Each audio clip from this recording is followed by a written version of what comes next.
நெல்லை மாவட்டத்தின் பிரசித்தி பெற்ற அருள்மிகு நெல்லையப்பர் காந்திமதி அம்பாள் திருக்கோவிலில் ஆவணி மூல திருவிழாவில் 4ஆம் நாள் பஞ்சமூர்த்திகள் வீதி உலா. திரளான பக்தர்கள் தரிசனம். நெல்லுக்கு வேலியிட்டு காத்து திருநெல்வேலி என பெயர் வர காரணம் அமையப்பெற்ற வரலாற்று சிறப்புகளை உடைய நெல்லையப்பர் கோவிலில் ஆண்டு முழுவதும் பல்வேறு திருவிழாக்கள் நடைபெற்று வருகின்றது. அந்த வகையில் ஆவணி மாதத்தில் வரும் ஆவணி மூல திருவிழா வெகு விமரிசையாக நடத்தப்படுகிறது. இந்த ஆண்டுக்கான ஆவணி மூல திருவிழா கடந்த 13ஆம் தேதி காலை கொடியேற்றத்துடன் தொடங்கி 11 தினங்கள் நடைபெற உள்ளது. தினமும் காலை மாலை சுவாமி அம்பாளுக்கு சிறப்பு அபிஷேக அலங்கார தீபாராதனை நடைபெறுகின்றது. 4ஆம் திருநாளன்று பஞ்சமூர்த்திகள் வீதி உலா நடைபெற்றது.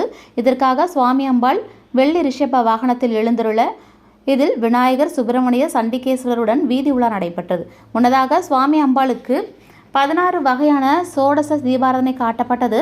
தொடர்ந்து பஞ்சவாத்தியங்கள் முழங்க சுவாமி அம்பாள் குடைவரை வாயில் தீபாராதனையுடன் கோவிலின் வெளியே வந்தனர். பின்னர் மங்கள வாத்தியங்கள் முழங்க 4 ரத வீதிகளிலும் சுவாமி அம்பாள் வீதி உலா கண்டருளினார்.